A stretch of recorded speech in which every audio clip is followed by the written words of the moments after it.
you change it up and you hold it up near a slab next to like one of the things supporting this sort of column, and it lights up like one of the doors, and the tube slides down, and the fluid and everything within it stays perfectly cylindrical.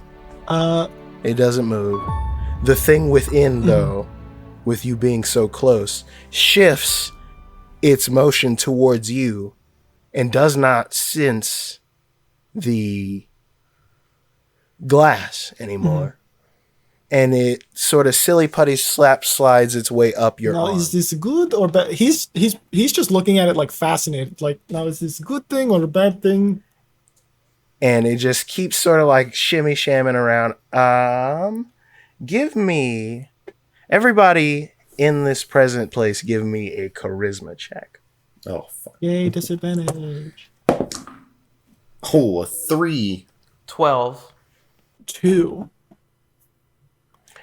It shifts off your arm, down your arm, and onto the floor, and begins to roll its way like one of those Stretch Armstrong things you throw at the wall or whatever the fuck, down across the floor betwixt Johann's leg, up his boot, up your leg and across your hilt of your sword, Eldrick, and splats onto your chest, Bugnacious. Okay. And this stuff forms perfectly around the entirety of your chitinous body. Is it hurting? Okay. Are you okay? And I think you said your character was like a slight orange color. Yeah. You are no longer orange. You are now jet black with flecks of silver all over you. Awesome. That's hot. That's cool as hell. You're okay though, right? You don't feel bad or weird. If anything, you feel like a lot better. Okay. You are at full health. Oh, shit. All right. Should I, like... Yes, I'm going to send you something on Discord. Oh, okay. shit. Look, I'm cool with it, but Bugnacious is, like, getting stacked up for this final fight. Oh, shit. Mm-hmm. Are you telling me I'm Venom? Basically. You're fucking Venom. Gross. So basically, I have +1 AC, and I resist necrotic, poison, and psychic damage. Oh, really good. shit. Yeah. I mean, it says once I take a long rest, I have to feed it blood, which is crazy. Gross. Oh, my God. Listen, those resistances are really good, though. Like, I think that's a Yeah, fair I mean, specifically to what we're doing. Yeah. No, psychic and like all those are. And this wasn't planned for Bugnacious. This was a random find for any of you guys. Even Johann was up for grabs, but he rolled a 4. So he wasn't doing very charismatic right there. And after that kind of incident happens, everybody's like, "Holy shit, are you okay?" And like Johann's like, "You look fancy." Look, this is gonna sound arrogant. I know I was good looking, but this is something else. Oh no, you're sleek as hell now, man. Man, you look like you in death would be worth more than you are in life. You, Like you, a statue, you almost you know? don't. You almost don't want to be too good looking. Yes. Like a statue. It's crazy. But here we are. I'm feeling good. Let's go fucking kill somebody. Yes. I don't know think who, this but is, let's just go do it. I think this should be use your eyes quickly. Yeah. While we are at this point. I will do that.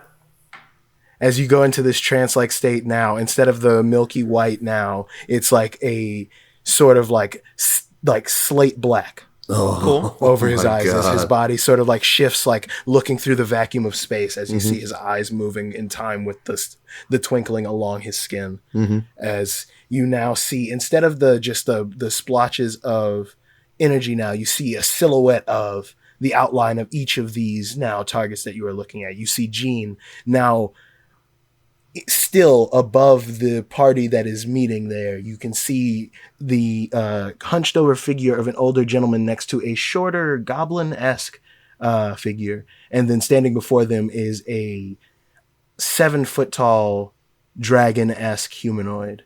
Okay. And they seem to be conversing and speaking beside what looks to be some sort of like makeshift fire source or something, some sort of light source in the room that's giving off just like vague fumes of that same sort of energy that they're also giving off. And you can see that large source now is what this shape is so strange that you see now. Instead of it being just a smudge of like light, you can see what looks like one of those, similar to one of those fruit trees that you guys passed out in the earlier area, but like hunched over in a more sickly, almost like limp like fashion. And several of those of what can be described as like maybe those fruits, but probably not, hang from each fingertip. And beneath where the plant is based, it is just a giant pool of this roiling abyssal energy, and that is feeding up into the plant and through these fruits. Well, I will relay that information to everybody else. Oh fuck yeah, more And fruit. I think the vibe they get from me is kind of just like abject horror, kind of indescript. Like I'm not feeling defeated, but I was feeling really good 2 seconds ago, and all of a sudden I'm back to where I was. As your emotions change with that, the twinkling on your new skin sort of suit situation sort of dims a little and like spots Yeah, as you feel this like wash of like horror. yeah. You almost go full jet black. Yeah, for a second, I'm all of a sudden defeated again, as I'm kind of really afraid of the things that I've just seen. But then I wanted to reiterate too, you saw Jean's silhouette above somewhere where they are currently having this meeting. I think I'm afraid and kind of dejected for a second, and then I think I kind of collect myself, and I look at them and say, "There's no better time than the present. Let's fucking do this." You guys make your way out of this room, having Johan look at this newfound key you've made him, and he goes up to one of the lockers really quick, and he presses a thing, and he tosses the few items that are in there, which is what looks to be some sort of weird wrench and a Cloak of Manta Ray. So he tosses that back to you guys. He's like, "You guys can split this up if you want." I'm good. I found some ink. No idea what this does. I let them have. Obviously, I've gotten enough stuff. Yeah. You can have have that stuff. And there's you a said green a cloak of what? a Cloak of Manta Ray, if you want to look that up Yeah, I'm on gonna your look it own up. side, and y'all can see what that does. And then a wrench that I don't have anything for right now, but it's just like a weird, cool, like steampunky fucked wrench. Yeah. You can have both that. I'll grab the cloak and throw it on. All right, You go said for it. a wrench? Is that something I Yeah. could look up or? No. Okay. It's something that I'm like home brewing, but like, Oh, okay. y'all can look into that Yeah. later when you have Yeah. time to identify it. Yeah, cool. Yep, I'll grab both of them. Okay, yeah. So you guys make your way out of this room and down the hall, past a couple more of these corridors, and you make your way down to a secondary hallway. And I'm gonna need you guys to give me another stealth check as Johanna opens up another side door. That's an 8. Oof. Yikes. 20. 7. And Johan got a 1. Oh my I think we're god. getting caught, Yeah. boys. Yep, I don't think So- we're stealthing our way out of this one. As you guys head into this room, as you guys stumble into this door that has hastily gone in, as he's going to close the door, you see some of those metal spheres have been following you guys above, and they zip off. Yep. All And right. Johan's like, "No time to think yet. We go now." And you guys make your way up through one of those, through another one of those side rooms that have like the pipes and things again to another ladder shaft, and you guys make your way up to the room just beneath the room that you guys are destined to go meet your prey, quarry, whatever. And this room now here is sort of a like, what you see is a like, for lack of a better term, like a kiosk with like a waiting desk and like a couple benches and chairs. and There are sounds. you see a woman typing away at a screen, sitting in this office sort of area, and Johan kind of as that door opens up, and she just looks over at you all. Please be seated. She gets back to typing. All right. Yeah, okay. Yeah, I'll go sit down. Johan's just like, I look to Johan like, I did not expect them to still be here. I thought it would just be straight through those doors. And he points at some doors behind her that are labeled like conference room. I will kind of whisper to the Everything group. feels very office-y, like normal, Yeah. like real life office, but all the furniture and things in this room are made out of that same black sort of like material. And this woman at the desk is like, now that you see her, it is a woman with sort of like long white that fading down into gray hair, pale sort of white skin with like black veins. I will turn to the group and kind of be like, I think if anything that the element of surprise might be our best friend. I think we might just need to barge in. Unless you think otherwise. I think... And she just turns her screen towards you, and one of the tabs. Oh, on I the didn't say screen that loud is... enough for her to hear. Oh, Yeah. Oh. No. I said I sorry. No. Yeah. No, I was very much so like just saying fucking that. says before that they too. could- I was just making sure. No, I know you no. established Sorry. the listener. I thought you straight up were just talking. No, out loud. That would have been crazy. It's a hell of a power move. Yeah. So, what if we just kill this woman at the bench? so Cornell's going to go, Well, she's behind like a big, like round Yeah. desk. how do you feel situation. about us?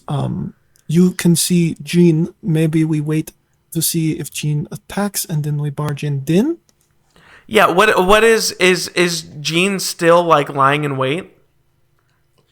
As you guys sort of make your way through this sort of situation, and the woman speaks to you, you can look with your eyes and you see Gene sort of working his way down through like piping near that area down to a more like vantage point flush with the ceiling of the room with them, and their conversation can kind of vaguely be heard through the wall, but like just like slight speeches and stuff like that. Can't And hear you words, kind of pick but up. Yeah, you hear like an elderly man kind of speaking, and you, Eldrick, specifically pick up on the tone, sort of like the bass line of the voice of like the, you know, like of Bagan. Mm-hmm. Like no mistaking it, it's him. I say to them, he has not made his move yet. But he's made his, he's in position. He is there. So do we go sit down and Should wait, we or? just sit and wait for him to attack? I think so. That sounds kind of anticlimactic. I thought Johan, what do you punched think? the hole. I punched a hole in the head of a dragon. I'm good with climaxes for this adventure. And she just, the woman pipes up and she's like, they're with you, right? Your crew that you were here with? Mr. Siegfried is still in his meeting, but that should be adjourned very shortly, and you guys will be receiving payment, and as well as any sort of other things you need to clear up with Mr. Siegfried. I'm sure that the task was finished as planned, and you do have the product with you, correct, Mr. Johan, it says here?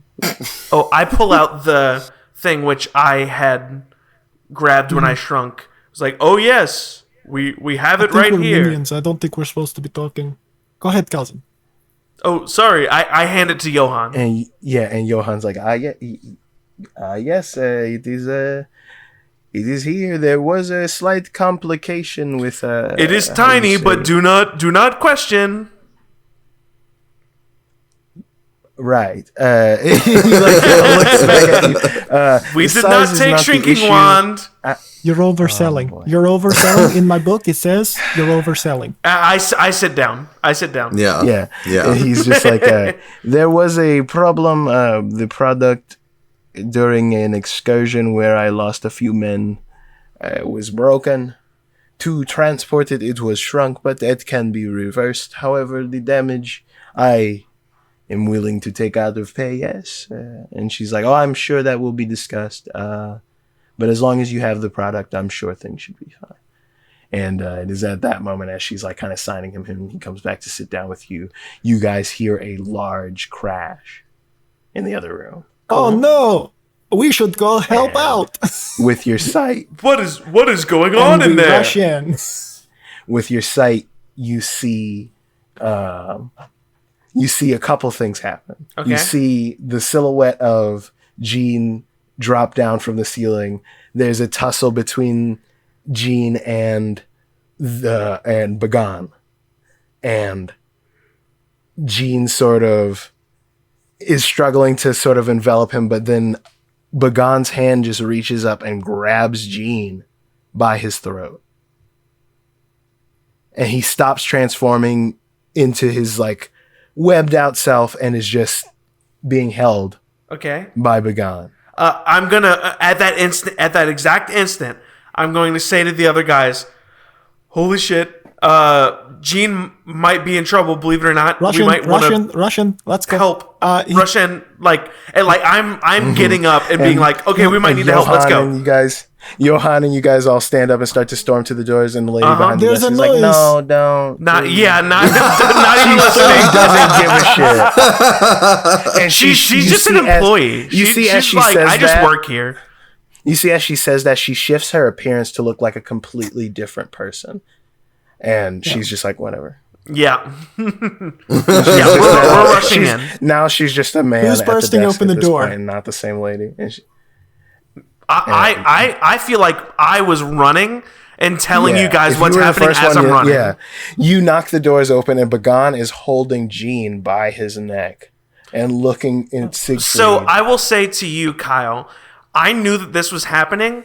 I feel like I'm running in with my crossbow drawn, ready to fire a shot the second I run through. Because I knew where they And are, what's happening. Yeah, no, 100%. Like, and, I am and Bagan trying just, to get Jean free as soon as I crash through. Bagan looks at you all as y'all burst into the room, and then looks back at Siegfried, not having seen you quite yet, Eldritch, because I don't think you were at the beginning. I'm of the definitely attack. like And kind of taking the rear. And he says to Siegfried, "Is this some sort of ambush? Are you double crossing me?" Yes, we are double crossing you. And I'm literally firing a bolt the second I cross through. I think he's. Who are you firing at? Oh, at him. I think he. At Bagan? I At think Bagan, he's who's shooting holding him. Jean. I think he's like going to fuck. shoot him in the Like, arm. Holy the shit. second I crash through, I am shooting, trying to free Jean, and I'm like, yes, we're double crossing you, Bagan, because I've heard this guy's name. That's a 16 to hit. Holy shit! Hang on, I gotta pull up his stuff because I didn't expect you to fucking go full Rambo I mode. don't. I mean, I really don't know what the right thing to do here is. What you said but it was the a on- 16? Yeah, the only thing I know is that like shady shit's going on. Yeah, no, And that's our ace in the hole is not looking yeah, good. yeah. No, that's perfect. You hit. Go ahead and roll damage. If he is specifically like, if he was trying to shoot him in the arm to like drop Jean, Or yeah, where are you shooting him? I was trying to force him to drop Jean. Yeah. Okay, yeah. Are you trying to damage him, or are you just trying to knock Jean out? I'm 'Cause, trying to like get. I mean, whatever it takes to get him to drop Jean was my intention. if it does damage, cool. But when I think crash through. Yeah. Whether that means like hitting him in the shoulder and the arm or so, whatever is holding Jean. he's fucking I'm trying force to- choking him. Through the forearm. Yeah. I rolled a 5 damage, but that was my Okay. intention. Yeah. Yeah, you shoot him and he's kind of caught off guard by that. Yeah. And does drop Jean. And We are Jean sorta betraying you, And Jean Bagan. scrambles sort of backwards away from Bagan. Come on, Siegfried, it's time to betray Bagan. Let's overselling go. again. And Siegfried. I am now, actually as saying you all open the these door- things. Now, as you open the door, Yes. I'm going to paint the picture of what you see. Okay. You see the large dragonborn that just was holding Jean, crystal dragonborn, similar to your boy Eldrick. Eldrick, but he has like long, sort of like dread-like tendrils coming out of the back of his head, and he is an emerald dragonborn, so he's like green, sort of like opaque kind of colors, and he has this band that looks like, you know how when you see like ore in dirt, and there's like that like line of like the metal through the dirt that you see, you can kind of see this sort of like line, like a scar from his eye down to his neck, down across his left pec. of this sort of gold band that like is what was giving off that faint sort of abyssal energy when you were looking at him. And he, after being shot, kind of looks over to the frail older gentleman off to the side. It's a small sort of gnome gentleman, long braided beard with a couple of cogs like braided throughout it. Cool. These big glasses with series of like magnifying lenses that he can click down to go even larger that make his eyes look like he's too crazy cute. small. He's too cute to be a bad guy. Small. And he's got a huge sort of like black metal staff that he's like kind of using as a walking stick that's made out of the same sort of material as the rest of the shit around here. And at his side is a goblin about like a foot taller than he is, with like the most beautiful, striking eyes you have ever seen. He doesn't look like a traditional sort of like goblin. He's like very handsome looking. You're saying all sort of goblins like are ugly? Cute, younger, like almost like a teenage. Like if a traditionally they have been. I don't know how they work in my fucking world. But I mean, like, that was like the whole thing with my character. Like, yeah, no, I know, and he in a similar facet looks as beautiful as like Bugnacious would look to a. So the their regular children Booglin would be glorious to the regular goblin. This guy's. I'm gonna be or real. like butt I'm ugly. kind of into it.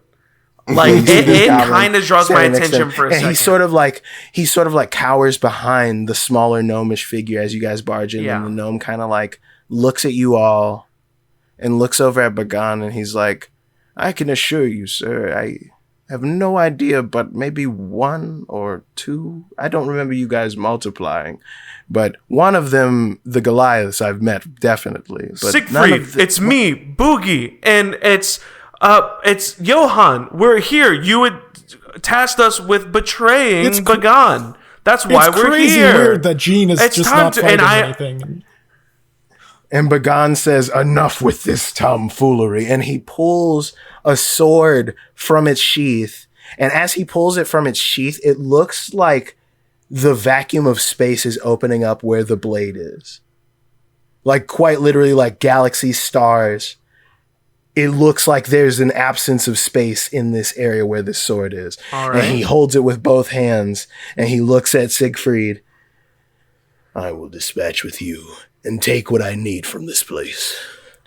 I'm going to need everybody in this room to roll initiative. Oh, shit. All right. He still hasn't noticed you yet, Eldrick, by the way. Yeah, I'm definitely hanging, like, back, like, kind of, like, out of, like, in the shadows a little bit. From the top, 20 to 15. I got a 17. All right. 15 to 10? 14. 14. Yikes, Eldrick. Oh, Johan got a natural 20. Go Hell Johan. yeah, Johan. That's 2 natural 20 initiative rolls for Johan. Hey, don't die this time, bitch. Don't die immediately Yeah, and live your own life. seriously. All right. You're the And coolest bad at being cool guy. And then 10 to 5. Holy So shit. we got and then 5 to 1. You got 4. You literally go just before Bagan. He got a 3. Hell yeah. There's no fucking way we could make this shit Oh up. That's my so god. great. Hell Holy yeah. shit. All right, at the top of the round is Eldrick. Oh, I forgot to roll for the gentleman. Not It's Eldrick. definitely not The goblin. Eldrick. Definitely not Eldrick. It's definitely what's my not bad? At the Eldrick. bottom of the order is My bad. Eldrick. Well, no, because I started realizing I forgot to roll for the other 2 people in the room. So we Siegfried got and the Goblin. mystery hot goblin and what you can presume to be Siegfried. I sure do hope this bad they guy got- doesn't have lair actions. Okay, so at the top of the round we got Johan, and Johan is like he's like kind of looking around. He's like he looks back at all of you. He's like, "Are we going? Go Is this for happening?" it. This is happening. I don't think there's any. Oh, did you roll And for he's Gene? sort of like, huh? Did you roll for Gene? That I roll? I certainly did roll for Gene. I was let's gonna roll say for it didn't Gene. sound like it. Yeah, please. That is Yeah, we okay. need Gene. Yes. We started this fight because Gene was in danger. Holy fuck. Okay. Gene, also, I'm going to need a contested, like a rollies roll for you and Gene Kornoth. So roll a flat D20 and see what you get. 13. You probably beat it. 13, Yeah. you said? All right, so you're going first out of those 14s because Gene got a 7. Alrighty then. So the top of the round is Johan. Johan's looking around. He kind of asks you guys, like, are we going all out? If we're going all out, Go for it. Go. And Johan is going to rage. Oh, yes. He just roars at the top of his lungs and summons his longsword. And he just points at Siegfried and he goes, "It's time to pay up, old man." And he's going to run at Siegfried and cast Misty Step and appear right in front of Siegfried. Awesome. Oh, shit. And he's going to go ahead and try to attack Man, this I wish he fool. would have targeted the scary Void Sword man. Priorities, you know? I mean, That yeah. is a 14. Man, I forgot to open a different... Oh, I opened the wrong character sheet. I'm sorry, everybody. As Kyle's looking this up, I do want to use Psionic Mind, just as like we were running in there and he pulled out as Bagan pulled out that sword. I'm just gonna kind of blast a group message really quick and just say be wary of his sword. Oh, yeah, no shit. It's a scary space sword. You don't have to tell me that. Let's just say don't let it hit you. No, I wasn't Ever. going As to. he- That As wasn't the Johan fucking sort of plan. rushes in with a Misty Step. Oh, I forgot he rolls at advantage because he's raging. That's nothing. Okay, so he rolled a 15 to hit, but unfortunately he just misses. So as he brings the sword down, screaming with like this big grin, it bounces off the outside of this dome-like barrier around about where the tip of the staff meets the air and around him. Oh shit. And you see Siegfried kind of take a step back like, "You hired guns are never worth anything." And he just grins at him as the fucking spirit fucking forms right next to him. This time not looking as sad. This spirit kind of is embodying Johan's sort of lust for blood right now, Yeah. and it is just grinning ear to ear like he is just like, "I'm gonna fucking kill you," and it's just like just kind of laughing at him. Up next in the order is Bugnacious. Oh, no, wait. Yeah, Bugnacious. Hell yeah. Okay.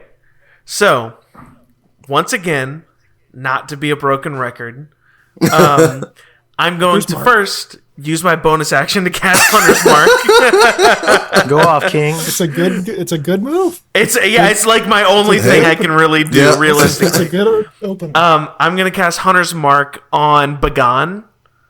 Oh, okay. And That is I'm the right going choice. He's to scarier. go after him. The most damage I can do to this scary man, I feel like, is my best option. So I'm going to cast Hunter's Mark on him and then do both of my attacks against him, obviously. I will say the Light of Redemption is my main attack, which No, I will be know. my first one. Good call. That's a 16 plus 7, 23.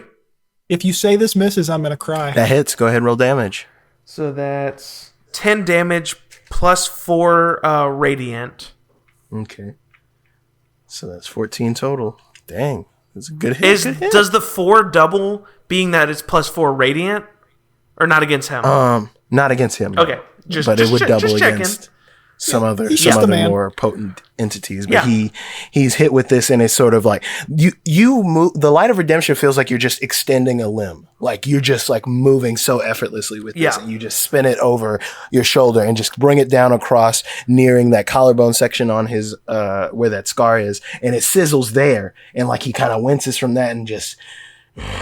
And as he exhales, you feel like the edges of your mind and vision like almost singeing like fire set to a paper when he like exhales. You don't see breath. Yeah. You feel it in your mind's eye though that he like is breathing fire in this moment. Well, I'm going to continue through with my other hand and fuck carry yeah. my momentum into a second attack. Yes. Go ahead and give me that other roll. And that is another 23. Yeah, fuck Holy yeah. That hits. shit. Go ahead and roll damage. That is 9 damage. But I just realized for the other attack, I forgot to add my plus 4, so that was actually 18, not 14. Okay. So 18 plus 9, 27. I forgot to add the plus 4 since I added the 4 for the Light of Redemption. Lord, you've got so many theory. Okay. And up next in the order, if that's the end, yeah? Yes. It was a good turn. All right. Up Up next in the order is you, Kornoth. Kornoth, knowing that he really needs to stay back this time, he's going to use his action to cast Maximoth's Earthen Grasp, where basically he uses his connection to the earth to summon a hand out of like the ground, like whatever the material the ground is made out of, and it is going to try to grab the leg of the scary Void Sword man and restrain him. Okay, go ahead. Okay, so he makes a strength saving throw against my spell DC. Alrighty then, a strength saving throw, you says. And yeah, Does a 17 save? it was 14. So yes. All right, so it fails, but like the hand is still there. It's just like it's not. Yeah, I think he feels it grab him in this moment and just kind of dashes the sword across it, just knocking the stone away from his ankle. And he just kind of eyes you before turning his attention back to Bugnacious. Yeah. And that's all he's gonna do. Oh God, that's all. That was my main thing, guys. And up next in the I give him a order thumbs up. is Jean. Jean, I think, in this moment sort of scrambles back away from Bagan after having been like snatched out of the air. Probably a little trying to get the freaked drop out, right? on him.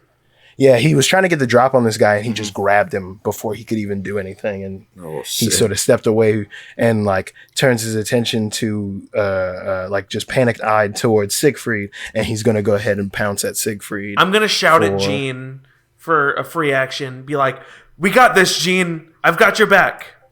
Just try to like keep like bolstering the idea that we are on the same side, because obviously we are at the moment. Yeah. I think he sort of kind of looks at you for a second and just he nods after hearing you calling him Gene still, and just like even in this intense moment, and he's just like, the fuck? And he just shakes his head and just dives towards Siegfried for, let's see, I'm going to re-roll that because I don't remember what that dice was on. That is 11 plus 4, so that's 15. I think that hits. I got to go through character sheet after goddamn character sheet. Oh, 15 just misses. So again, he dives at Siegfried trying to get the weaker target, and he bounces off that barrier once again, and he's just like, what the fuck? And Siegfried looks at this creature before him and is not scared. He has this almost look of like my babies. Recognition and abject fascination at what is before him. Yeah. All right, and he's going to swipe again. Ooh, that one's definitely going to hit though as he's lining him up. He almost feels exposed by Siegfried's almost nonchalant glancing at him like a piece of meat. Yeah. And he just and he roars, and his hand itself, not his whole body, takes on the large troll-like claw, and he brings it down, and you see it shatter through the barrier that was around him, only shimmering when it was hit, slashing Siegfried across the face for... Oh, shit. It's so funny making my kids fight, you know? Holy shit, that's 10 damage on my baby Siegfried. Yeah. Oh man, and I think he like stumbles back as like blood splatters the floor beside him, and he looks a little like taken aback to be touched in so like long, you would assume. Like he like just has this vibe of like, you don't touch me. You dare touch me? And it's just like he's like losing his shit and kind of stumbles away as now the once timid goblin behind him sort of like his brow drops and his vision, so like his eyes go from this beautiful, vibrant baby doll eyes to these like, you touched Papa. Oh no. That's a gross relationship. Papa. You have to die now. That's all you hear from that goblin as Gene looks like, like all right, Gene. Like he looks kind of scared, but also like taken aback at like, gross. He's like, what the fuck are you? Like he knows that's not a goblin. And he's going to end his turn by like kind of like using an action to like hop away to kind of like, you touch him real quick and go, you know? Yeah. And then next up is Siegfried himself. Siegfried kind of clutching his face where his eye was kind of like just scarred by Jean is going to look towards the young goblin. He's going to be like, "My child, protect my escape." And he hits his fucking staff onto the ground, and he is going to cast teleport. Counterspell. Oh. At what level? I only have 3rd level spells. It was a 3rd level teleport. So, like, as he taps the ground, as he taps the fucking ground, holy shit! The magic coalesces for a minute and then just fizzles out, and he just looks over at you and just like, no. And he's going to. Oh no, he's got a little something for you. He's going to go ahead and. Can I just say that was badass, Jeremy? That was so fucking. Just the nonchalant. Counterspell. in his like hubris, he's going to, or like in his like upset like mind right there, seeing that happen, he's going to look at you and he's going to cast Chill Touch on you. Oh, that's shit. fair. He'll touch you. So Gornoth definitely plays blue control decks in Magic the Gathering. That is a 10 plus 0? 8. Oh, that's gonna hit. Does an 18 hit? Alrighty, let's roll that beautiful bean footage. That was so much. Yeah. No. And that is going to be how many D8? That's 16 damage. Cool As beans. he just points his staff at you, and you see like the floor itself sort of like move like a vein popping to the surface towards you, and then a hand made out of the very material of the floor grips your ankle like you did Bagan and drains the life from you as you take 16 necrotic damage. Yep, that's fair. Yeah. Ouchie mama. Didn't feel good. And then the hand slowly forms back into the floor and it goes flush again, and everything's like back to normal room. Cool. And then next up after Siegfried. Oh, is I need going to I need to make a concentration on the hand. Oh, okay. I think it's gonna drop. Yeah. Because I rolled a 10 plus 4, so 14. Okay. So yeah, that stone hand falls away. Yes. And then next up is the young goblin gentleman. And he just he turns towards Jean and he just says again, "You hurt my papa. Now I'm gonna hurt you." And he casts Enlarge on himself. And this tiny goblin just hulks the fuck out. He was in like this tiny tight-fitted robe and it shreds to like a thin crop. The second And he he's does now that, just- I'm going to shout at Johan, "Make him small again!" Because I gave the rod back to Johan. That's true. On Johann's turn, he's like, yeah. And this now small goblin is now a hulking version of himself, and he says, "I'm gonna hurt you now."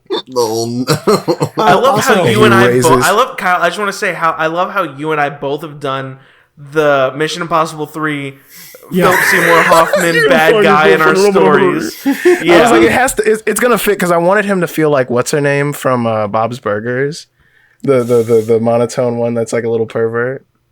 Oh, All of Tina. them? Yes, Tina. Yeah, his voice is like inspired by Tina. I Heavily. love that. But he raises his fist and he's going to bring it down on top of Jean, but stop halfway and cast Eldritch Blast directly into Jean's face. Oh, that's cool. cool. Oh, on the bright side, Alrighty. I was wrong. I didn't fail my concentration because it's half the damage you take. And that is +8. That is, quick maths, 13.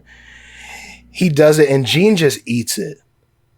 And Jean just kind of smiles at him and his face shifts to like Johann's like signature grin that he does when he's mad.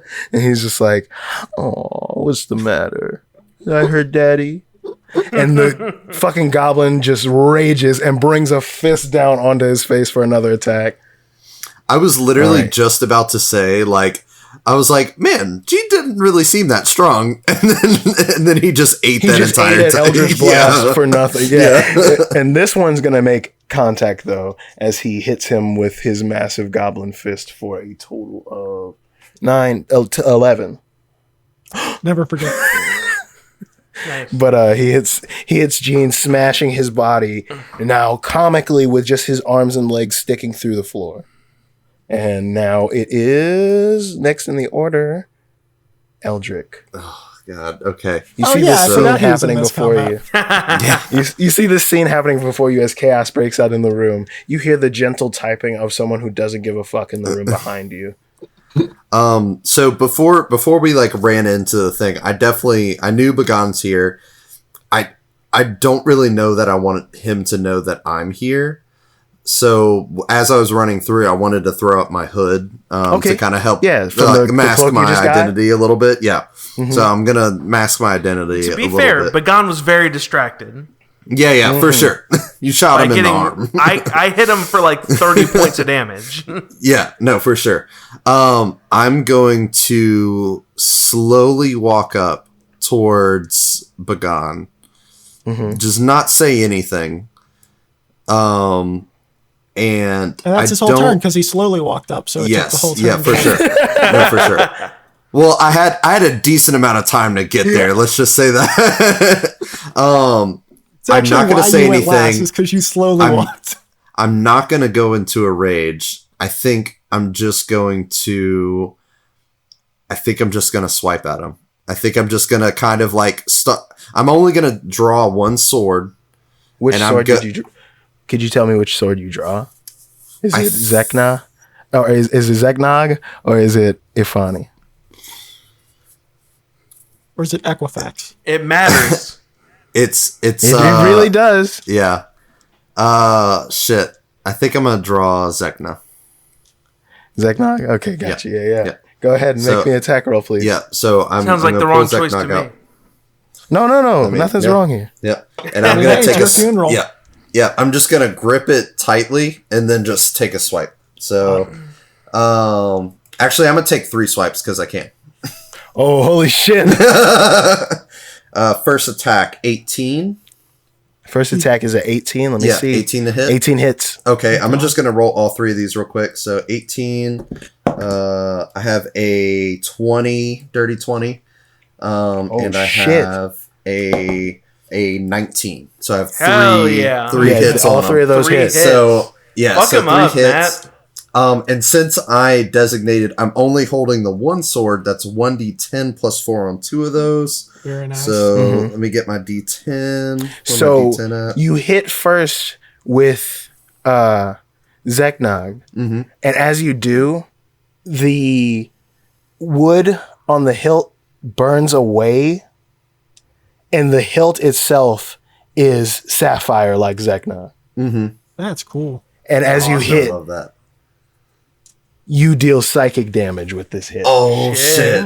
Oh, so go ahead and add a +4 to this damage that you're about to roll. +4 or 1d4? Did you use the other sword as well? No, just the one sword. Yeah. So +4 to each of the hits that you made. Okay, cool. So +4 psychic damage. First one is a 6 plus 4, and then another 4 psychic, so 14. 14, Jesus. Yeah, second one's going to be... I know. I don't know second who one's this guy going to be is, 7 plus 4 is 11 plus another 4, so 15. Jesus. And then my last one doesn't get that additional +4, but 9 plus the 4 that you gave me, so 13. Matt. Hell fucking yeah. Matt. This is some finale ass shit right here. Matt. All right.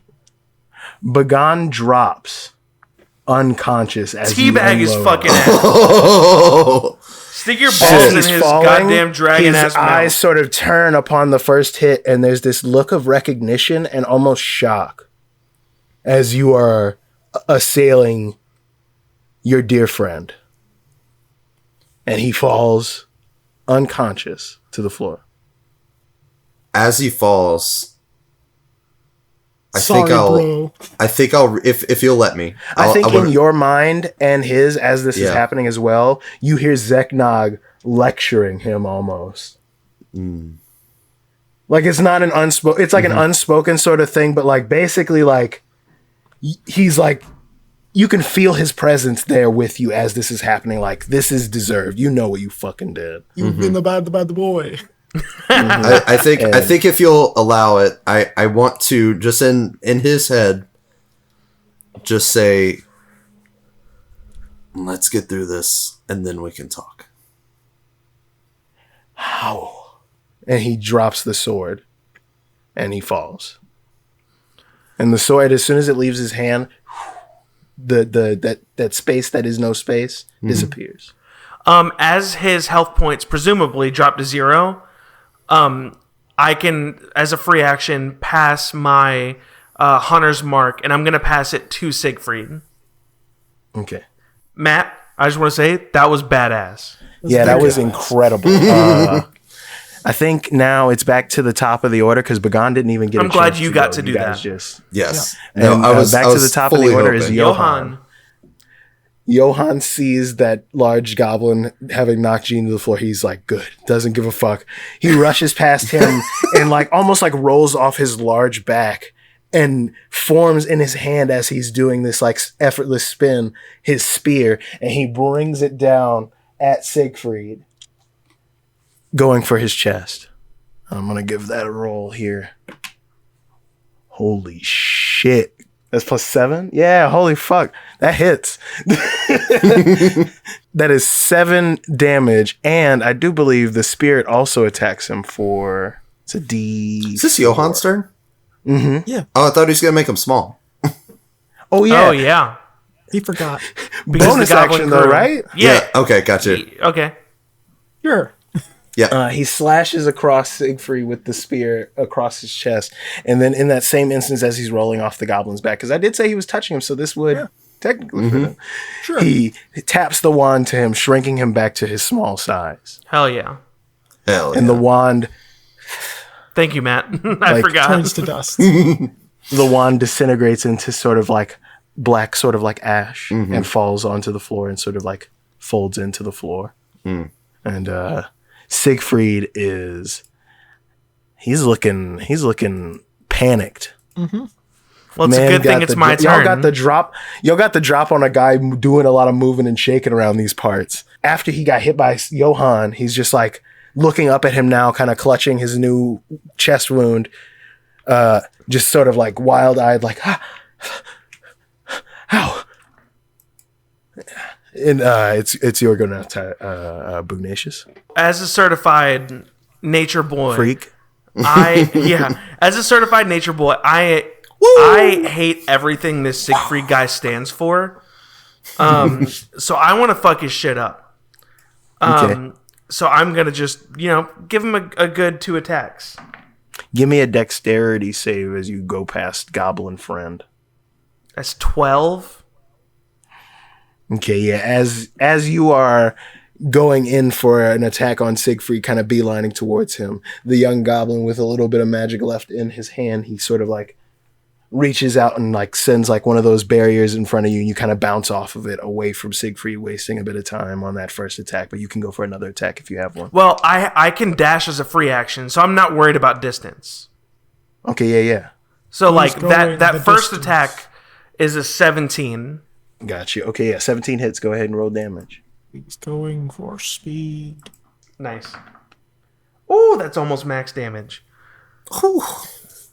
As Are you we kind of just roll OP? off that barrier, like he tried to stop you in that moment, but he's too distracted. Yeah. You sort of like use the momentum and roll off, spinning with your sword out. Or are you using the Light of Redemption in that I'm using attack? the Light of Redemption as my first you attack. spin, and the Light of Redemption starts to coalesce in your hand as you're doing a spin. You're like a shooting star. You just send the blade home true. And how much damage I am was it? disgusted by everything Siegfried stands for, and that is showing true in my actions.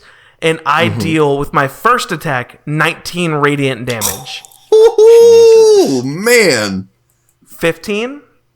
15 is just his armor class, so that hits. Hell yes. Fuck yes. this dude's whole ass. That's 11 more damage. Oh my god. That's dude. 30 damage You just- total. Fuck his ass. Like he can eat my shit. legitimately, almost like the armor is like enhancing the way Bugnacious is already so deftly moving. Like he just like hits a spin off that barrier, unsheathes the Light of Redemption in its way, and looks like a spinning top, like a Beyblade.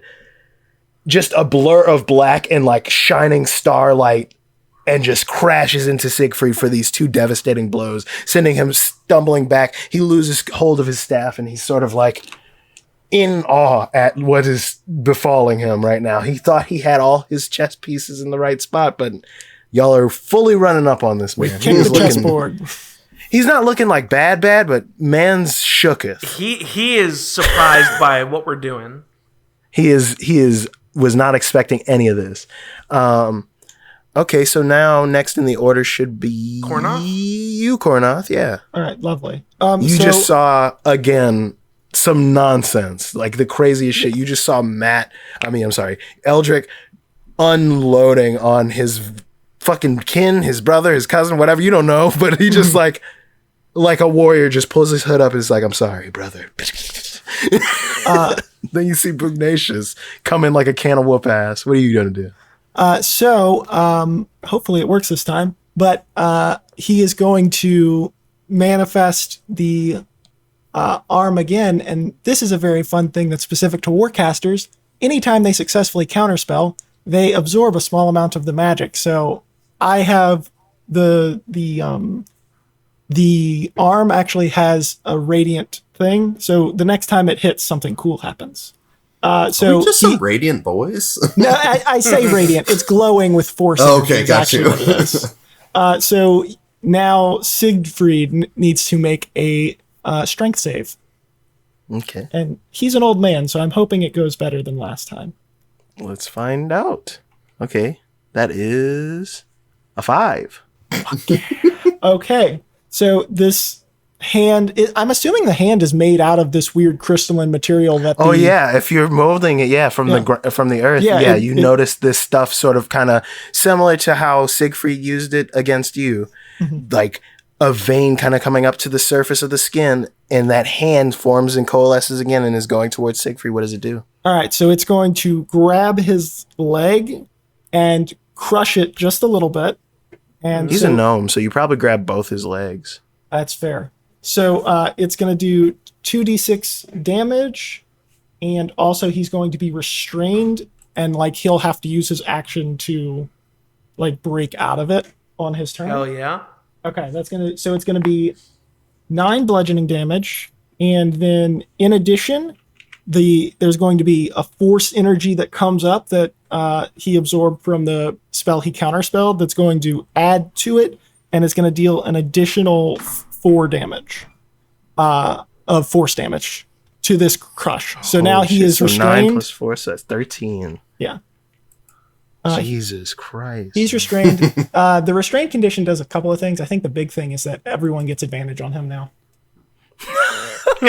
Everyone gets to whoop this old man's ass. Hell yeah. Fuck this old man. And as he does it and it grabs him, he goes, "Hold still from my cousin."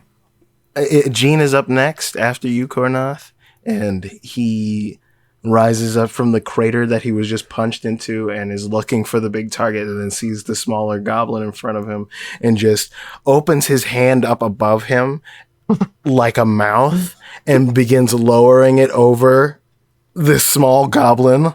I don't love that. That's so scary. And he's going to try to absorb him. One thing at a time, but I don't love that. No. Listen, the man as he brings the mouth down around the small goblin gentleman and closes it. In that instance of him doing that, the goblin wasn't. He was right there, and now he's like to the left of that position, like just looking at him, like nothing happened. And Gene just kind of, what? And he's going to do it again, but this time using both hands, creating a sort of like just massive Jaws. tendrils. Like there's no possible way you're going to get away from me now. It's just like a mass of just tentacles. And he goes to do it again. Let's see how that goes. And again, it's like he was there and then he isn't. Maybe Gene's And the not that goblin's scary. just looking at him. And he just smiles. He's like, Why do our I allies can do always that roll too, so you bad? know. He says, I can do that too, you know. And he just kind of like, Gene looks at him like, what the fuck do you mean you can do that too? You don't even know what, like he's just baffled by that. But then his turn goes by, and up next after Gene is Siegfried. And Siegfried having just been battered and bruised again, is in this panic state. He just, I don't know who you are or what any of this is, but you, and he points out towards Johann, consider this the end of contract. And he pulls a vial of that black sort of ichor-like fluid that seems to be made up of pretty much everything out and around here, and uncorks it and just downs the whole fucking thing. Oh, that's scary. And That's that not good. is That's not the good. end of Siegfried's turn as he sort of falls to his knees, like kind of seemingly sobbing and upset. Well, I'd like to think that our radiant damage will now start doing more to Siegfried, but I could totally be wrong. Let's hope he just doesn't get the full transformation. This may be a Jackal Hyde situation. Whose turn is it? It's a good question. Oh, up next. Oh, sorry. I was setting some stuff up. I'm so sorry. I was lost in my own world for a minute. That's so funny. Up next is... He just did whatever the opposite of I self-actualization think is. this would have been the Goblin. Yes, this is the Goblin, because Bagan, I forgot I had to erase him off the thing. Okay, the Goblin is up next. He is going to look over at Siegfried, and he's like, you guys made Papa angry. I'm out of here. And he's like, Oh, shit. No. he's out. He says, I'm not sticking around to find out. Are there any attacks of opportunity? And I'm he's going to be going real. to try. Yeah, That's pretty scary. Yep. Yeah. That's scary as fuck. And he's going to try and run past. And first, he invokes opportunity attack against Gene. And you know what Genie Baby's trying to do? He's trying to eat this fool. Yeah, sure.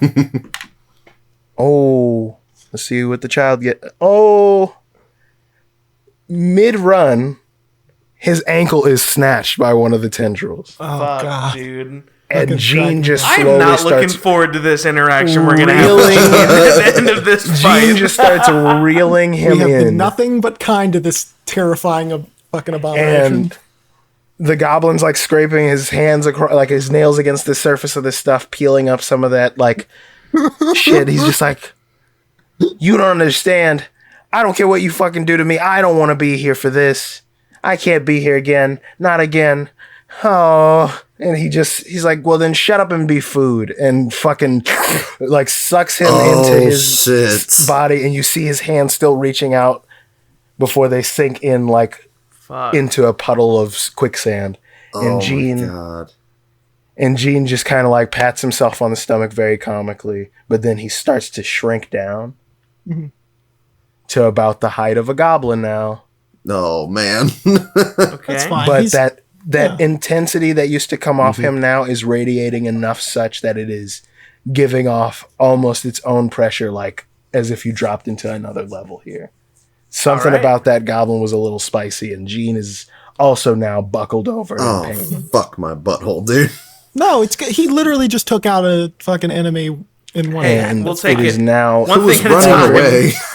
Eldridge, it's your turn. Okay. I think. All right. I'm hoping Bagan can pull through this. Hopefully, because I want to talk with him. I know what that sword does.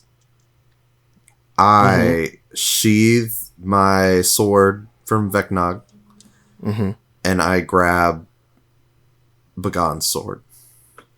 All right. Go ahead and add to your inventory on your character sheet, if you wouldn't mind. The Vorpal sword. Yes. Rest in peace, that sexy goblin. I am. Oh, that is so true. I forgot he was so sexy. Yeah. Sexy I to the am going to pick up the sword from Bagan, the Vorpal longsword, and as a bonus action, I am going to spread my wings for gem flight. So behind shit. behind What? me, you see crystal-like wings that are almost like. It's not necessarily like actual wings. It's just crystals that are like emanating from my middle back. And it basically looks like giant shards that are coming like out. a cluster of crystal. Yeah. Yes. Kornoth, go fuck yourself. Literally, as Kornoth is seeing this, I didn't see this coming at all. I didn't know you had wings. He's gonna, oh fuck me, he is a dragon. And I'll That spread wasn't them Johan. out. That was just Kyle talking. I'll spread out my wings like really like wide, and I'll just rush for Siegfried with the Vorpal longsword, still just using one-handed. You have it. You All have right. advantage. Go ahead and give me an attack with advantage. Okay, hell yeah. Ooh, does a 16 plus 7 hit? Yeah, that hits. Okay, I'm gonna go ahead and just take all three of my, I only have 2 swipes here, so I'm gonna take the other swipe real quick. It does a dirty 20 hit. Yeah. go ahead Okay, and hell yeah. So give me we're that gonna added do. attack damage you got there. Okay, Fuck 'em up. so we have a 1d10 plus 4. Wow, that's so anticlimactic. I rolled a 1, so 1 plus 4 is 5, plus 3, so 8 damage. And then the second attack, fuck me, I'm rolling so low. 2 plus 4, 6 plus another 3 is 9 damage. Oh yeah, that's still a great 9 turn. damage. Yeah. What was the full damage total? I'm sorry. So you said 9 damage 9 and what? for the first one, 9 and I plus think 8, 17. 8. Yeah, 17? 17 total. That's a great turn. Shit. Yeah. And I'll just kind of I'll kind of hover like in the space like near Siegfried after taking those 2 swipes. Alrighty. Can I And just say now- something really quick in case our listeners have been wondering that or thinking about this? Can I just bring it to attention the fact that Alandi and Carveth switch for Eldrick and Kornoth? Oh my god. Because it has been something that has been hard for me to distinguish the fact that didn't you even- flipped each Yes. Yeah. I didn't think about it, but yeah, you absolutely. Huh. Yeah. other. Okay, go ahead. It's Johan's turn. Yeah, no, I know. And in all of this, Johan just like rises up, and I think he sees Siegfried over there, kind of hunched over, and then he looks over towards Jean, who is also now hunched over, Oh, do it, cousin. and he summons the long sword, or not the long sword, the great sword in his hand, Please do not do this, cousin. and he looks over at you, Kornoth, He is violently shaking his head no, like, and he looks over at the rest of you. I have no idea what he's talking about. he's asking if he should attack Jean right now. Oh, attack Jean? Yes, Sorry, I because missed Jean is that. vulnerable and Jean is scary. And he kind of gives you like this remorseful look, Kornoth, Oh, as this he is rushes Jean, and he brings the sword down on top of Jean. And as he brings the sword down, Jean's body splits open Oh my god. and consumes Johan. Oh shit. And dude. Johan is standing in the center of this room now, mid-strike, encased in this green mold-like substance. I'm going to say out loud, are you fucking kidding me, Johan? And now it is Me. Crum's turn. Oh my god, dude. I figured God Johan damn. would do it. I figured he Yeah. would do it. That's why I was worried I about it. mean, he I need to make clear to Jean that I do not Hold on, Jean we is need not- we need to finish the fight. So to paint a picture here, Jean is not sort of like there in the sense of like that anymore. It is now a sort of cocoon-like moss and mold sheet around the Yeah. sort of frame of Johan. that well, whatever that I- was like an unconscious defensive response. Yeah. I think that I am upset verbally that Johan did that, but I am going to continue attacking Siegfried because I just want to kill this fucker because I hate him and everything he stands for. Oh yeah. That's only a 14. All right. You have advantage. 14 does not hit. Oh, I have advantage. I have advantage. Because he's prone right now. Well, he's restrained. Oh, that's a dirty 20. Oh, Thank you. hell yeah. Okay, Good point. He is going to use a legendary resistance That's to fair. half Oh, God. damage. Oh, Half So half roll the damage. damage, but is it halved or is it to not take it? I can't remember. No, Is legend. like, Ooh, that's a good question. oh, that doesn't even work for that. Legendary resistance is to resist failed saving throws. Oh, Right. shit. It's Then- it's an auto success. Then Siegfried takes 16 radiant damage. Oh shit, And dude! just dies? Hey, Bugnacious, Oh. how do you want to do it? Oh yeah, Fuck, dude. hell yeah! I think so. Okay. So I think Bugnacious sees Johann just fucking sacrifice himself for no fucking reason. I don't think he was trying to sacrifice He was himself. not- I think he was trying to I save hear you, himself. but like this is Yeah. how I know what you mean by that. Like, yeah. and I'm pissed off about that because I kind of grew to like Johann a little bit. And I hate this Siegfried guy more than anything because he stands for so many things that I despise.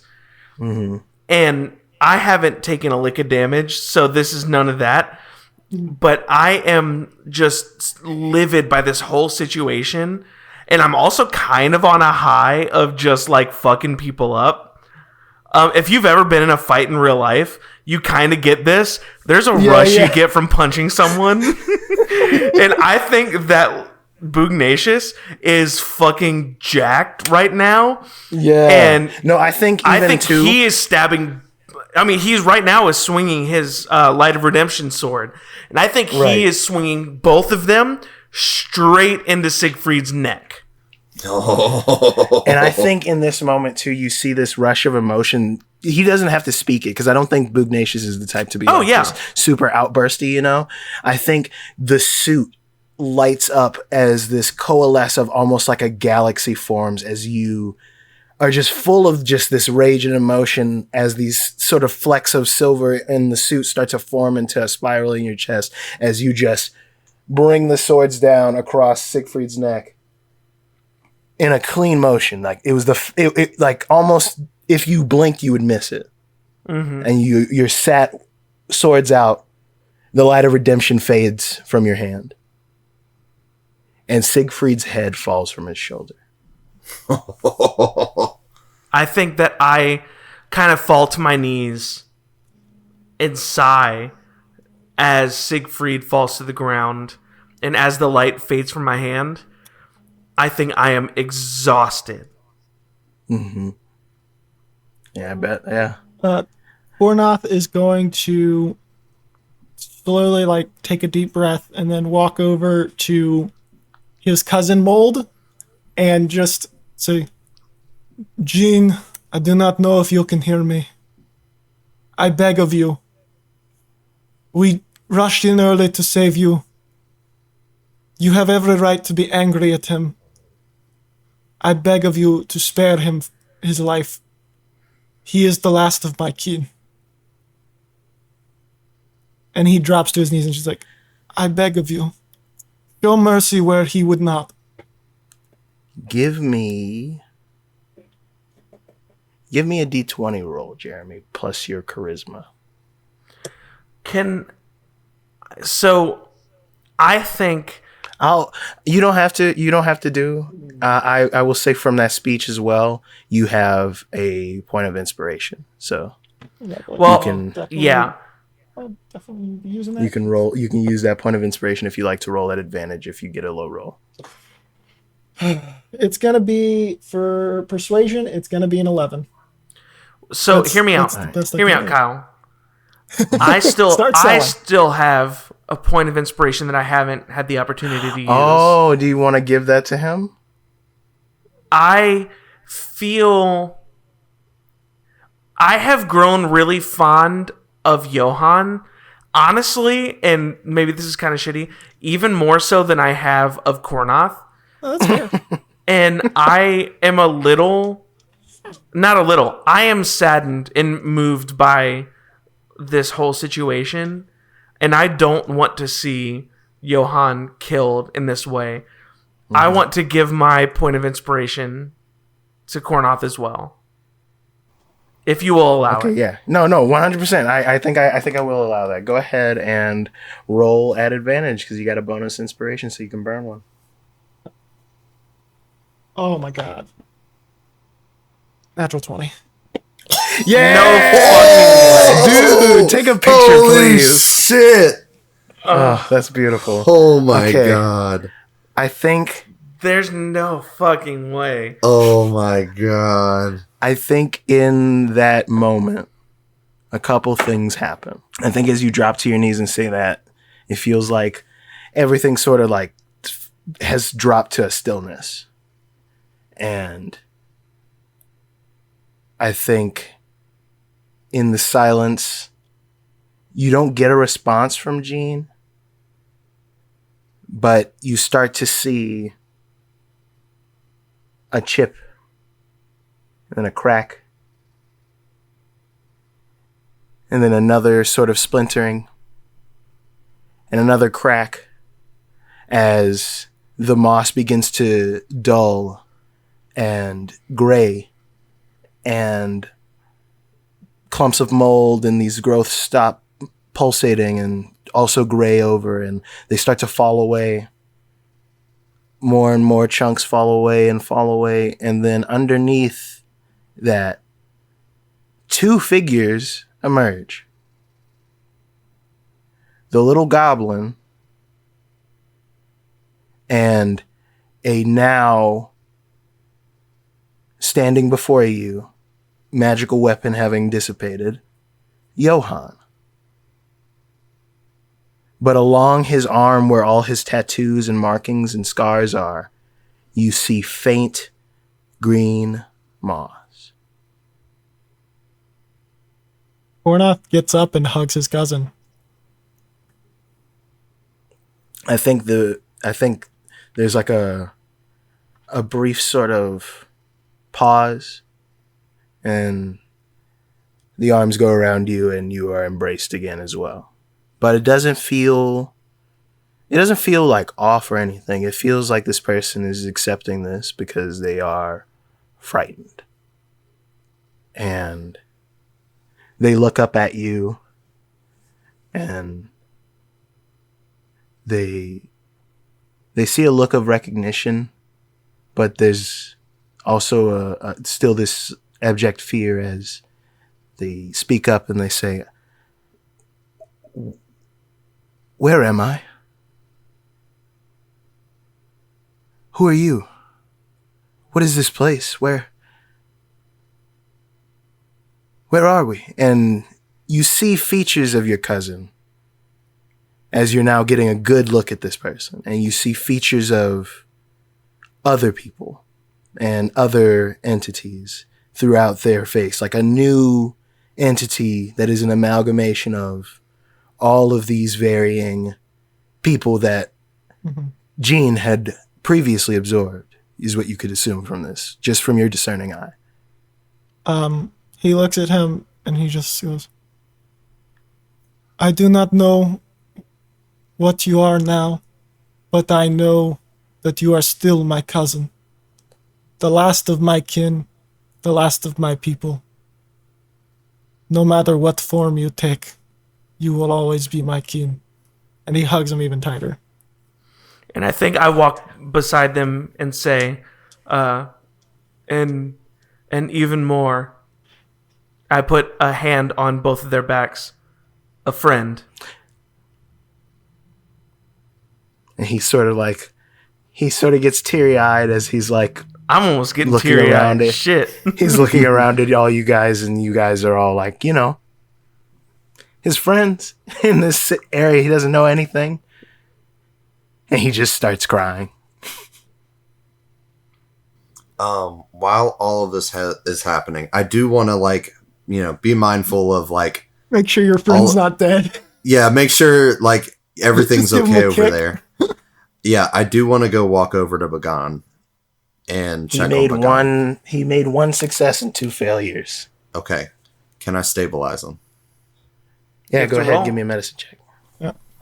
Do those do any of those supplies help that we got from Yeah, you can use that to gain advantage. I forgot I had some Okay. stuff to help stabilize. So yeah, I won't even say you need a roll. You definitely stabilize him with that stuff Okay. because you good memory on you. Okay, thank you. And you see he's breathing shallowly, but he is still unconscious. Yeah. It's quiet, Siegfried's dead, and you start to see now around you as the small goblin guy has disappeared within your. If you want to make a perception check to see if maybe you noticed him run off, but I don't think in that moment you guys were focused on him. No. He's disappeared, and alarms are now going off in the area that you are in, as these green lights now flash over to a yellow and green and yellow and green and yellow as these alarms start to sound. And you guys, kind of remembering basically what Johann showed you and still having that key. Mm-hmm. What do you want to do? I want to... Kornoth, once he's kind of recovered, one, wants to grab that staff, because there's no fucking way it's not magical. And two, he wants to search...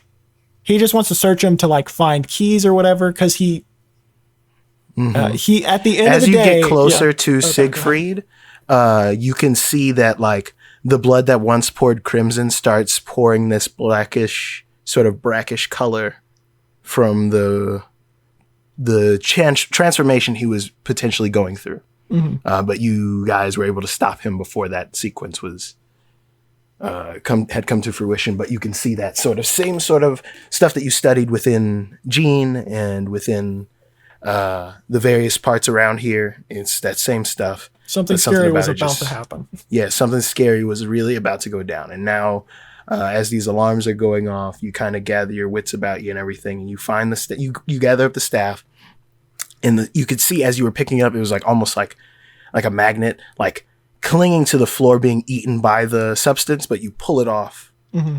It was like kind of molding back into the base itself, and you pull it off, and you continue onward with the staff. Yet you don't have any information on it right now. No, I'll get you that in the future. But you find like another one of those sort of like keys, but it's like a master key, kind of like what you basically rigged up. That's the main thing he was looking for. And this thing will help you guys get through any doors or whatever for now. And in remembering Johann's route that he took you on and having that crude map, you can easily find your way out if that is what y'all are doing. But you now have a new, unexpected friend.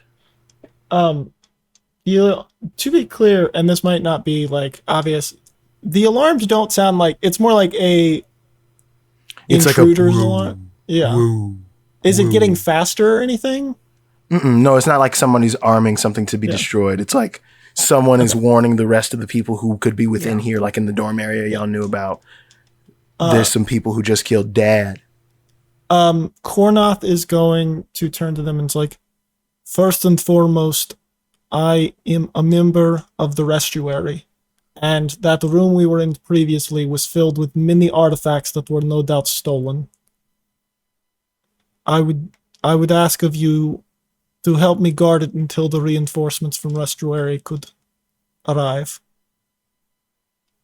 I do not think they would look for us. I do not think the enemy would look for us there, but I cannot promise they won't. I think at this point, Kornoth, I think that whatever you need. Thank you. Cousin, do you... yeah. Do you mind at all? Mind what? I am sorry, you are very confused. Please come with me to the... Just follow me, and once we arrive, I will answer any questions you have for me. Oh, okay. But I will warn you, I know very little of your past as well. I can only tell you the man I met, and how he hit me over the head with a chair. I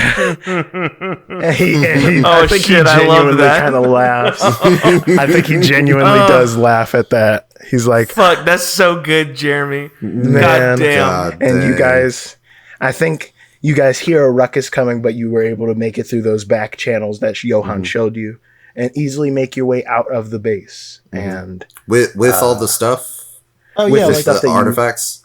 We wanted to go.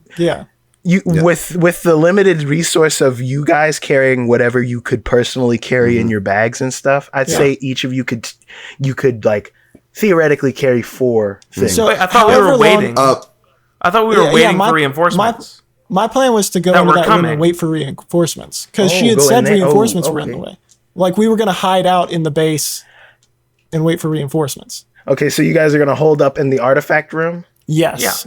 Yeah. Okay. I'm trying to defend it for I think this sort of stuff happens above game. Mm-hmm. Like above like you guys' like general actions. You guys hold out as like a few sort of like worker types try to bang their way through the door, but you know, there's a pile of, I assume, just like cases and things that you've thrown together, and you guys are holding them off as good as you can. And what feels like an eternity starts to pass as you guys are bunkered down before you start to hear those same people running off and escaping into what you can only assume is some sort of escape vehicles or escape sort of pod situation.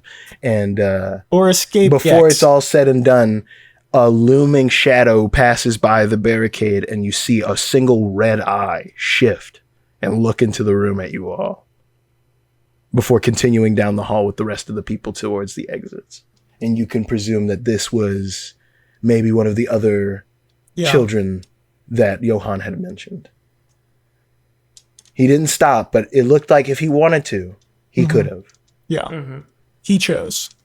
And he chose not to. And he, along with, you presume, the Goblin and whoever else was in this facility, begin to leave as you can hear the sound of scuffling from a few that are standing back, fighting off against a few. It's a pretty intense scene that you see as combat begins to happen on the other side of the barricade. It's not fully covered up, obviously. It's just like a makeshift happenstance thing.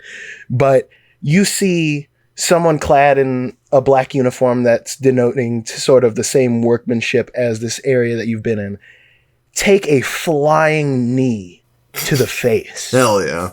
As a man in spandexed pants, knee pads, boots, and a luchador-style mask yes, collides into him with a knee, and he has two sets of these glowing arms coming out of his sides as he is in a boxer sort of stance with one set, and the other set is just above him, ready to fucking bear hug this fool. And he goes rushing by, fighting a couple other guys. And then you see Hadan. He's wielding something that can only be described as, what if your hand was a chainsaw? As this thing of gnashing blades on the end of his fist, he rips the cord like a lawnmower being started. I've seen the Evil Dead too. And just grabs one of these guys by their face with this big glove of like just spinning teeth and wheels and just shreds him to the wall as he like looks in and kind of is like, "Are you guys all right? And don't forget to wear your seatbelt on the right to the top." And then he starts singing he starts jokingly singing to you the in elevator safety video from the very beginning as he sends the chainsaw slashing into the chest of another guy and he runs off. And then you can see now Kama along with a couple church members and Stance at the end of the barricade starting to move things away from you guys as you guys are now being, you presume, rescued from this place. Mm-hmm. Hey. And I wanted to make this clear. So I did want to take Bagan with us. I assume so. I didn't want to. Taking care of him in the back while everyone else was. But some time passes. You guys get a long rest in at the nearest hospital. You, however, Bugnacious, are taken with Kornoth after y'all have all been healed up. Whatever. You've taken no damage, and that isn't just by the dice roll or anything. Mm-hmm. That suit has been slowly but surely enhancing what feels like your just day-to-day movement. Like, and you are now being studied by Restuary and Kama and a few other people to see if there's a way to remove it if that's something you wanted in the future. Yeah. And to study this artifact that apparently chose you. And you spend some time there getting to know a few of the people around Restuary as well as getting to know Kornoth a bit more. And Kornoth, you are also in this area because they have been studying your cousin. Also, I assumed while we were like waiting in that room, Kornoth would have been like ritual casting Identify. So like however long it took for them to like get it, he's basically made like a very well written like catalog of all the items. So as soon as they get there for success, he like presents it's like, this is what I've got. The main stuff that I know you have on your person, I'll get you cards for that. Everything else, I'll just say for sure you labeled it and they know, you know. Yeah, like, yeah. No, like the staff and things yeah. like that.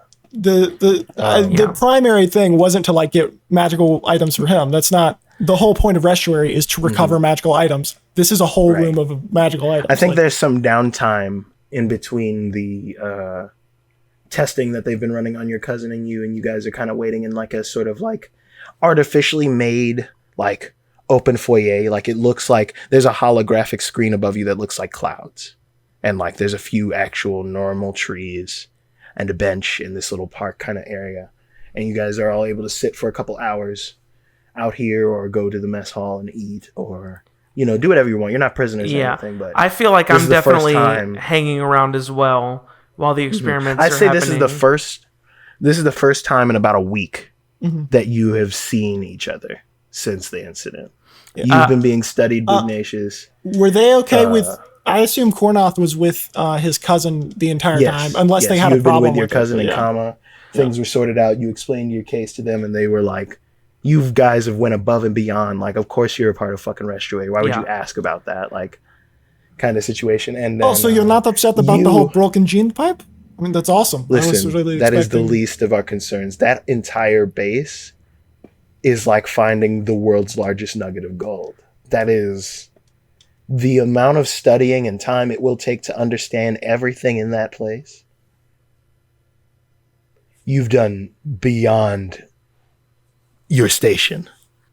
I am so proud of you, Kornoth. And she kind of like gives you a knowing nod. She's like, and you made it out in one fucking piece, eh? And she like punches you in the shoulder. Again, we're not trying to be as invasive as possible, but we believe that this entity that is with you guys now this isn't your cousin. I mean, it is in that. I could tell from the moment he emerged, he is many people. One of them is my cousin.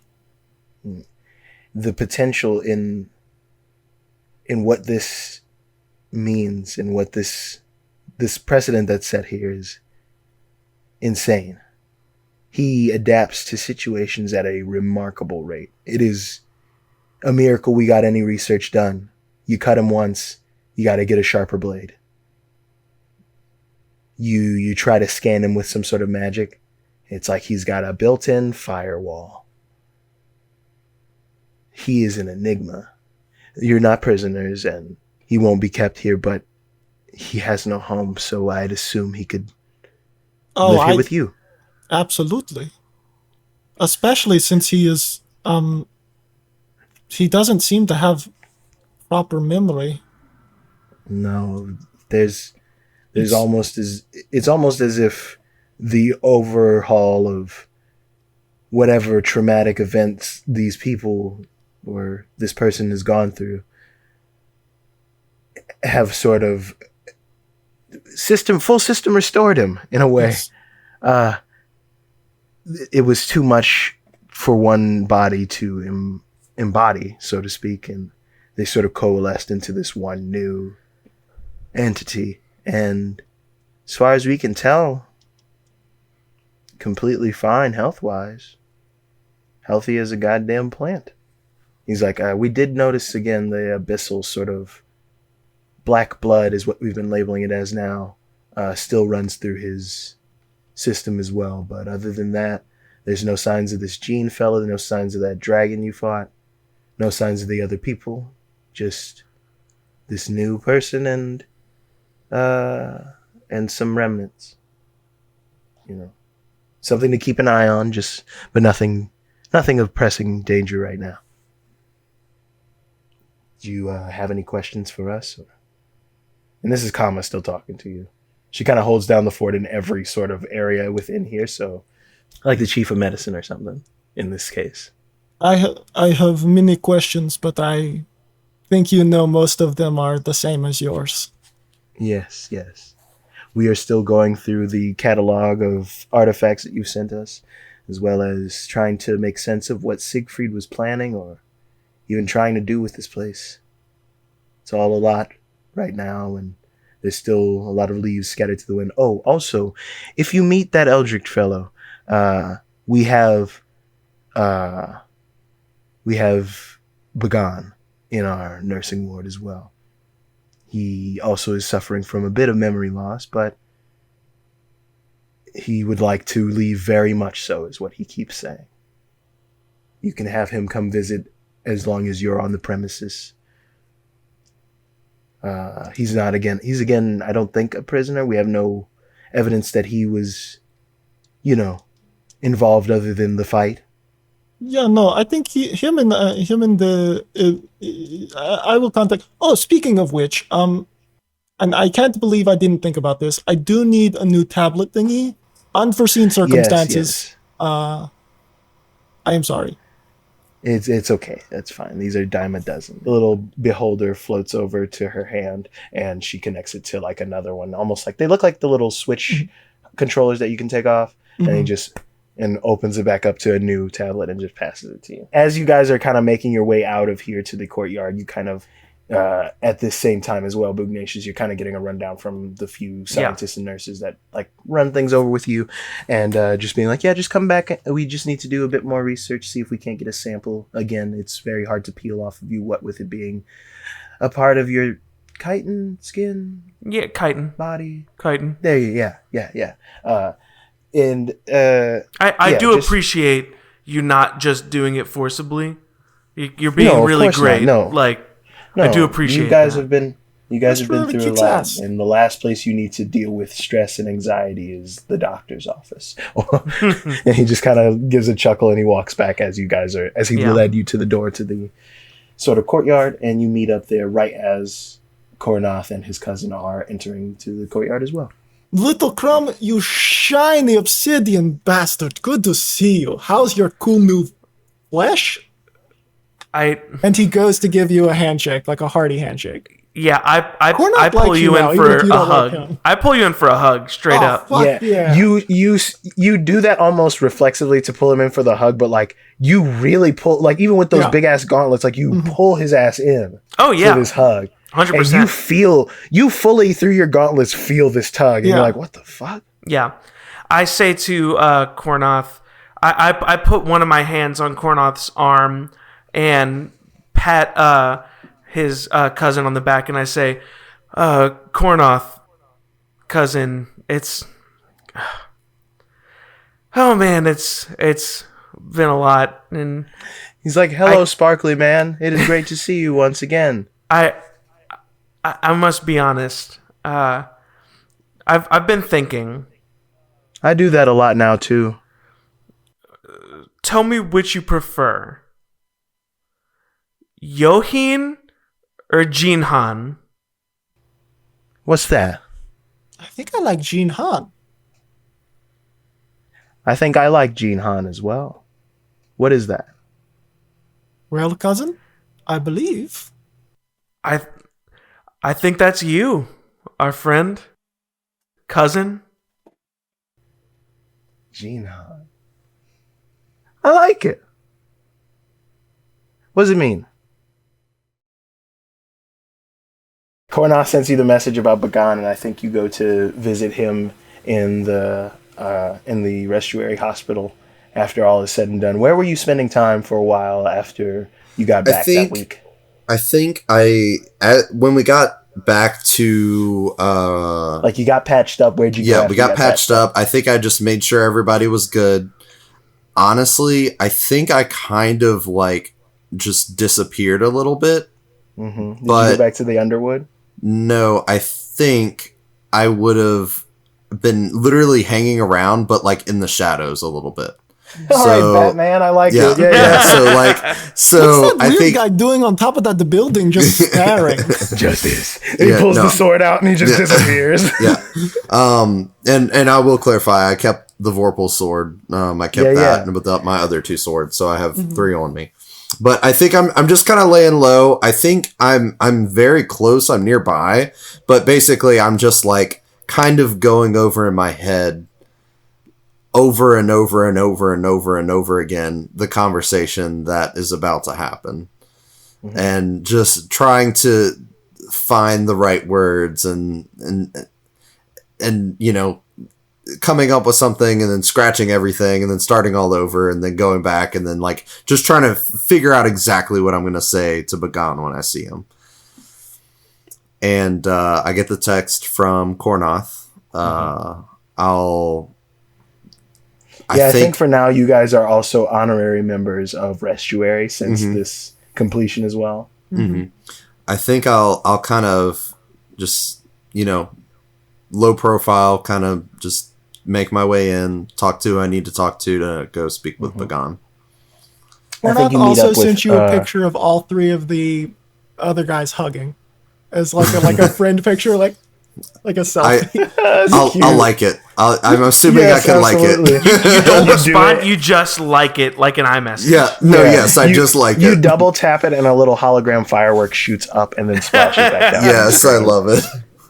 Little hearts pixelate. Yeah. And you get the message, and you get that, and probably set it as your fucking ArcLight tablet's background. Anyway, you you meet up with Hadan at the front desk, and he kind of smiles at you after having seen you, haven't. Boy, words are hard. Haven't had seen you in a while. Yeah, and he's like, "Oh yeah, I know what you're here for." And he just kind of claps you on the back as he walks you to the around to the nursing area because Hadan's a nurse. Isn't that fun? I love it. Represent. He walks you. Yeah, exactly. Shout out one time. He walks you into the room, and Bagan is sort of sitting at the window with his arms crossed behind his back, just standing. He's in a hospital gown with the little IV bag thingy, but it's like a tiny drill because he's made of crystals. I love that. It's just fun for me. Yeah. Anyway, but he's not facing you. He's just looking out the window over the. It's like a shot over the cliff that you see like the underwood, and you see like the level going down into the second layer from this area. Yeah. So he's looking like past towards the underwood. Yeah, he's just looking out towards the underwood in that area, just general area, just not paying attention. I think I'll thank Hadan and just say, "You mind if I have a second?" He's like, "Oh yeah, for sure. Just hit that button over there if you need anything." Okay. And he just shuts the door behind you. Yeah. I don't think I'll acknowledge Bagan at first. I'll just sit down I'm assuming there's a table there. Yeah, there's like a small end table situation that's like pulled up next to his desk for like visitors or whatever. Or his bed, I mean. Yeah, I think I'll just kind of sit there for a couple minutes, just not saying anything. And then I'll take a big sigh, and I'll reach into my bag and start pulling out a set of dragon chess pieces. And I'll start just slowly, laying everything out, getting things ready, and I think I'll say, care for a game? He just kind of looks over his shoulder at you. He still hasn't said anything to you, but he's definitely known you've been in the room. And he kind of looks back out the window for a moment before he walks over and sits in the bed, kind of crisscross applesauce across from you. Hello, Eldrick. Hello, Bagan. I'll move the first piece. Okay, so go ahead and give me a D20 roll because I want to play this as a real game because he's canonically never beaten you. Yes. A 9. Nice. Oh. Do you not have I think a few moves are made after you say hello, and there's like a few minutes that passes, and he's like, "You got the drop on me, didn't you?" Yeah, I figured I would do better in the fight if I had the benefit of you not knowing who I was. He takes one of your pieces as he says that, placing his piece in its bed. As he rolled a 15. Oh shit! I want to apologize for what I did. Granted, you kind of deserved it, but also apologize to the community, Eldrick. Apologize to that dreaded council I did away with. Do not apologize to me. You merely put a roadblock in the path of progress while clearing away another. With that damned old fool out of the picture, you think I need to go to him for his power now? Sure, your fancy guild is all stirring about like bees in a nest. But he had already given me plenty gifts before this meeting. My question is, and go ahead and roll a d20 again. 13. And he takes another piece. Why did you go for me first? Hiding like a coward in the back. Not even letting me see your face. Do you think maybe a conversation could have been had? Do you think maybe some decorum? Roll a d20. 12. He got a natural fucking 20. Oh, fuck. He beats you in 3 moves. Mm. And he just dashes the fucking chessboard to the fucking ground. I've grown beyond whatever we had. And it would seem you have also done the same. Rest assured, it will take some time for me to recover. But I'll ask only once. Give me the sword back, Eldrick.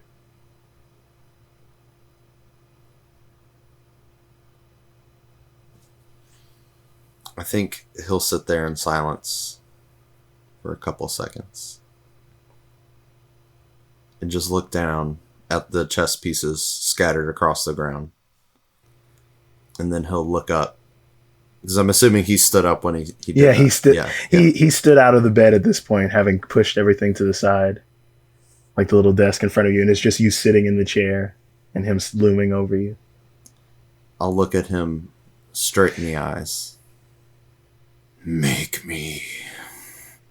And as I say that, radiant breath emanates out, and I slowly stand up.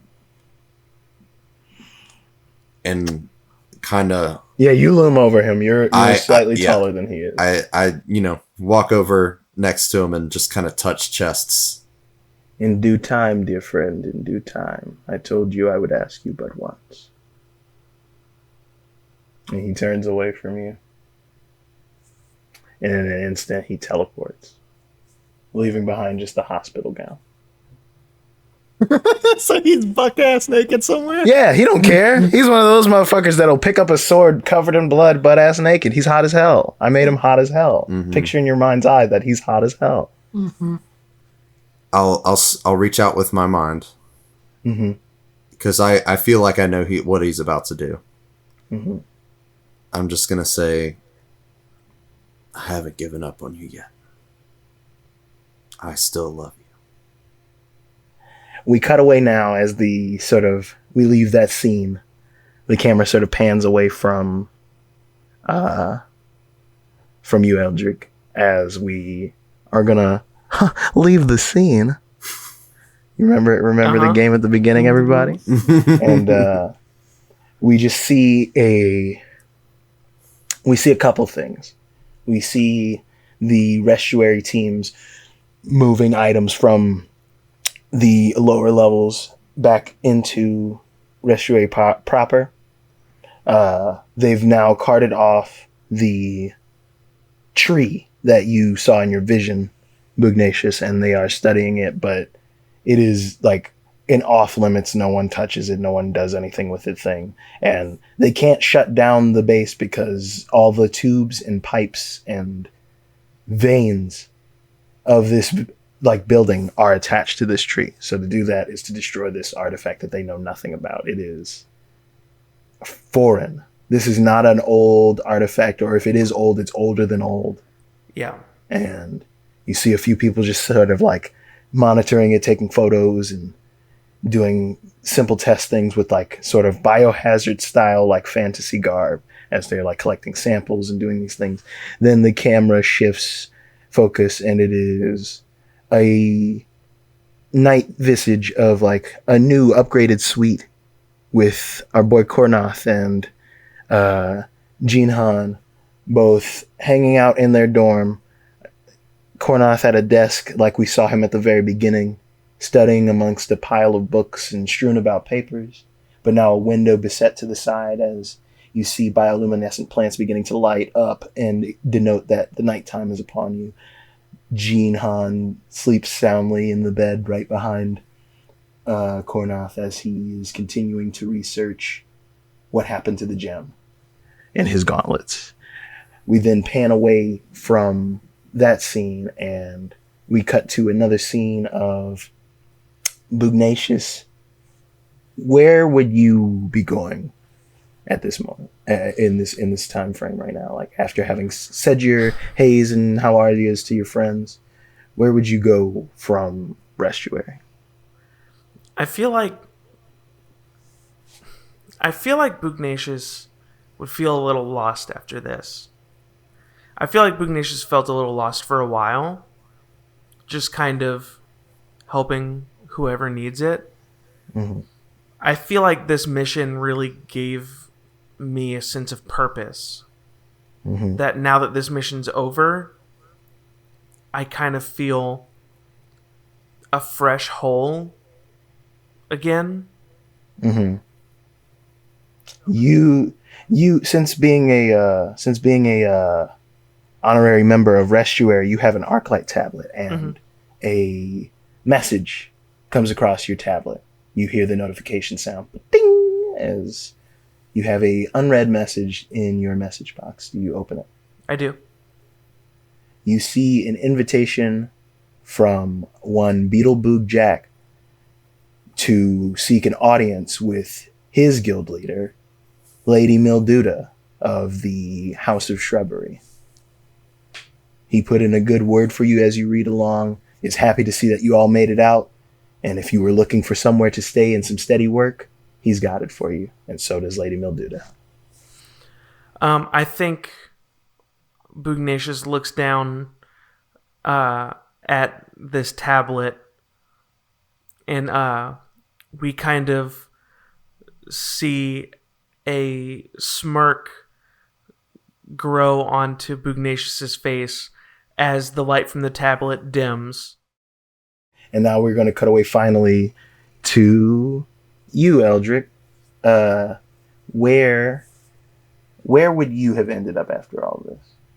So after that interaction with Bagan, I think I would have probably bolted straight for the Underwood to try to convince Zekna and Ifani. Yes, her. I'm so glad that you chose to do this. You make your way back to the Underwood, back to your campgrounds, your old stomping hole where you used to hang out when you broke away from the camp, and you see Ifani tending to the campfire alone. And Ifani looks up almost surprised and rushes to you and gives you a big hug. And she says, "Thank goodness. That old fuck. Leaving me here alone. All to go have fun with you, eh?" What do you mean? And she looks at you and just bops you on the forehead like, you should have had a VA. Like, what do you mean? What do I mean? And she taps your new sapphire hilted sword. And when you place a hand on it, you hear in your mind, "Hey, kid." And Zeknog is the very sword you hold with you. And Ifani smiles when you start to have this realization. And her physical form coalesces, and the wood strips away from your other sword, and you have a topaz hilt on that sword. And she was like, "You didn't think you'd leave us that easy, did you?"